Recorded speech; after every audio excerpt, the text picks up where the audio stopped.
Olá, sejam bem-vindos ao canal Luz na História. A história de hoje tem tudo a ver com o nosso mês de setembro. Setembro amarelo. Amarelo de luz, amarelo de brilho, não amarelado de medo. Que nós possamos escrever a nossa história e compreendê-la da melhor forma possível. Ela foi escrita esta madrugada, esta história. É de minha autoria. Denomina-se Capítulo Sem Número de um livro ainda não escrito. Vamos lá? Não foi uma noite como outra qualquer. Adormecia e voltava dos braços de Morfeu, como se precisasse trazer ao papel aqueles sentimentos que estavam adormecidos dentro de mim. É primavera, e curiosamente pus-me a pensar quantas primaveras vivi e o quanto aprendi com todas elas. Poderia enumerar algumas coisas, mas de uma coisa tenho certeza: nunca deixei de sonhar. E isso, por vezes, no mundo real, me proporcionou grandes desencontros e vários momentos de tristeza e melancolia. Sonhava viver em uma comunidade onde seria predominante o amor, a alegria, o respeito e cooperação. Sempre fui assim, desde criança, e me sentia tão incompreendida desde então. Criança boba! Será que ela não sabe que felicidade não existe? Isso é conto da carochinha. O tempo passou e, de uma forma ou de outra, as histórias se repetiam.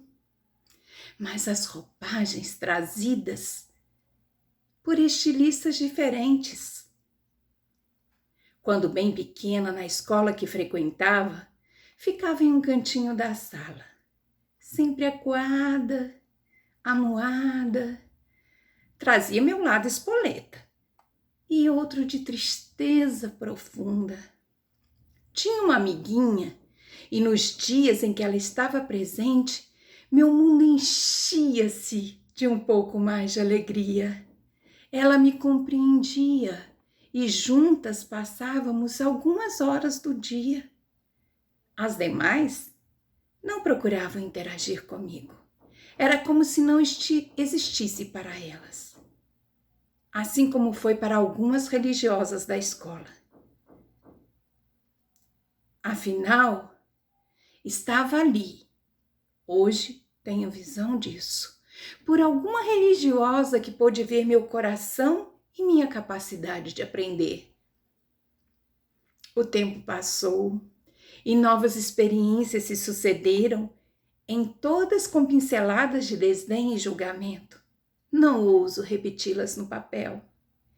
Tinha nos animais minha alegria, especialmente em um cachorro arteiro que nem eu, que me acompanhou da infância até o iniciar da idade adulta. Outra categoria classificatória que merece nossa revisão. São tantas crianças adultas e tantos adultos adolescentes. Pensarei nisso depois. E assim, envergonhada pelo meu jeito de ser, pelos dentes da frente quebrados, que acanhavam ainda mais o meu sorriso, pela distância em que morávamos, por tantas outras variáveis que no momento não vêm ao caso, fui crescendo com minhas dores internas e externas. Acredite você que eu tinha uma dor atrás dos joelhos e por ela muitas vezes fui ao médico. Ah, pobre doutor Alberto, que Deus o tenha. se vivo ou morto.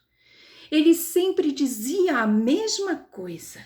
São dores do crescimento. Isso é normal.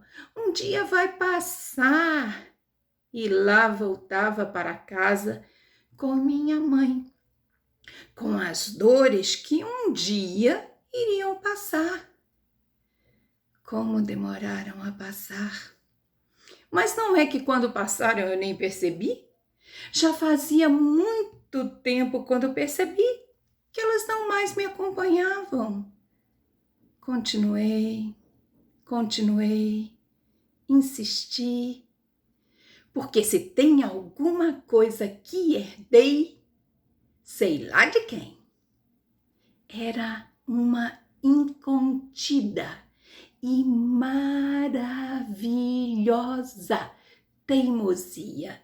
Era essa teimosia que me fazia perseguir os sonhos ainda não realizados, que insistiam em contradizer a fala do passado não tão distante.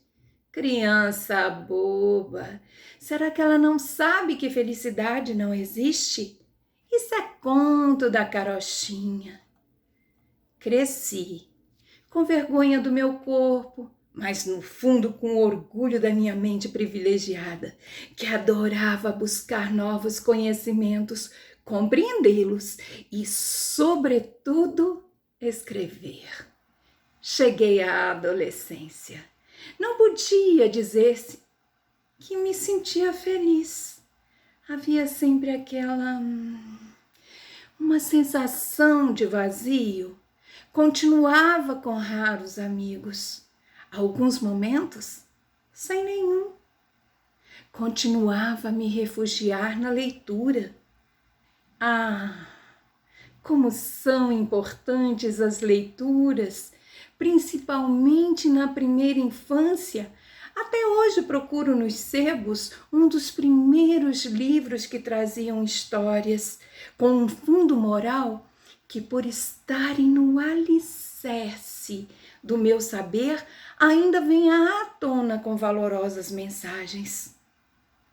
Voltemos ao assunto. Onde é que eu estava mesmo?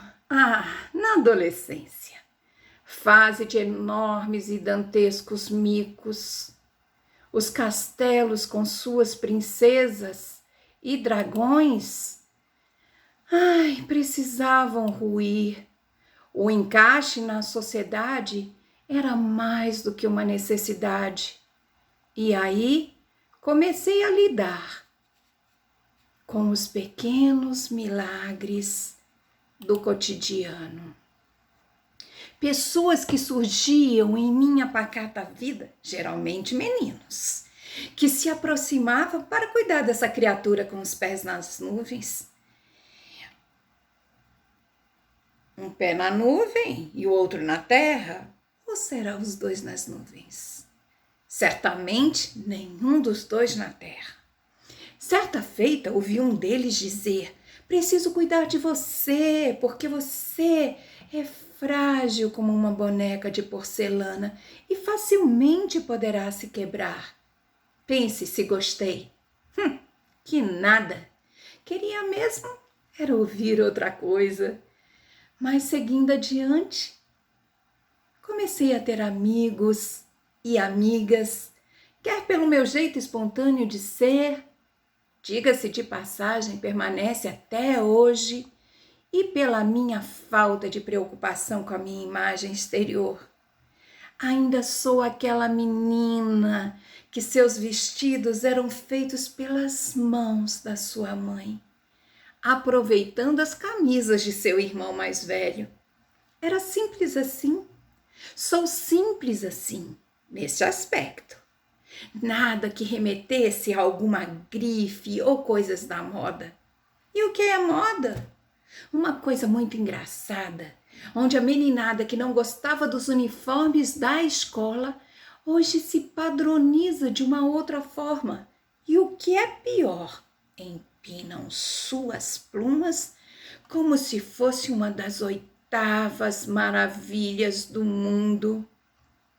Isso ainda hoje me soa tão engraçado. Isso tem um preço. E fui e continuo sendo julgada pela roupa que uso e por não aderir aos padrões de vestimenta que deveriam ter as senhoras da minha idade. Uma vez, no curso de pós-graduação, ouvi alguém dizer: quem tiver vestida assim, não imagino o que você é capaz de dizer.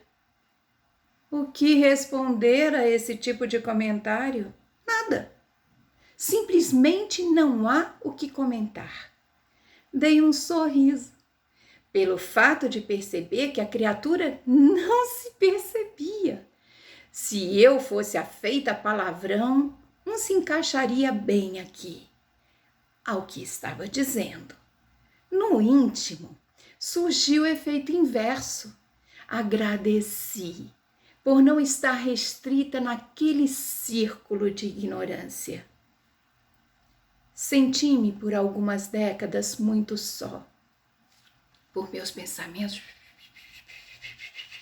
borbulharem e por uma mente efervescente que os alimentava, conjugadas ao pertencimento a uma classe social nos patamares da escadaria, que era desconsiderada pelos mais abastados, de morar próximo ao centro atualmente, mas que naquela época não era assim considerado.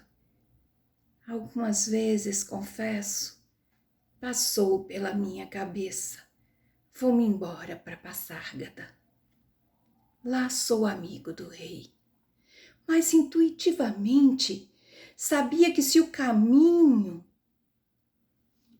fizesse antes da hora, poderia ser que me perdesse no caminho, ou simplesmente o rei naquele momento não quisesse me receber. E assim decidi continuar. Hoje me vejo de forma mais plena. Continuo buscando a luz e a felicidade do meu tempo de menina. Em todos os arranhões e algumas profundas cicatrizes, fui depositando sedimentos para, tal como uma ostra, criar a minha melhor oferenda ao mundo, a pérola. E assim, pouco a pouco, voltei o olhar para mim e procuro agora trabalhar com todas as cicatrizes, descobrindo os sentimentos que as desencadearam, tirando as impurezas que carreguei e que não me pertenciam e não me pertencem, usando as ferramentas que sempre estavam ali ao meu lado e que nem sempre as utilizei.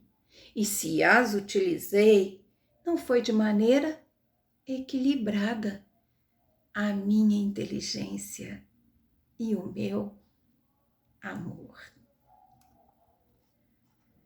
Hoje sou grata a todos os acontecimentos, pois me tornaram quem sou, essa pessoa que vos escreve e afirma. Eu ainda sou aquela criança que mais do que nunca procura se desvincular dos preconceitos e julgamentos feitos de quem está tão pertinho do seu coração, bem como longe dele, não sem dor, porém sim em sofrimento.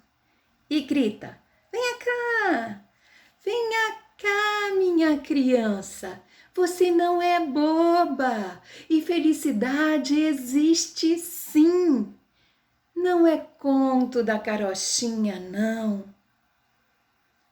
Se você me leu até aqui, vença a si mesmo.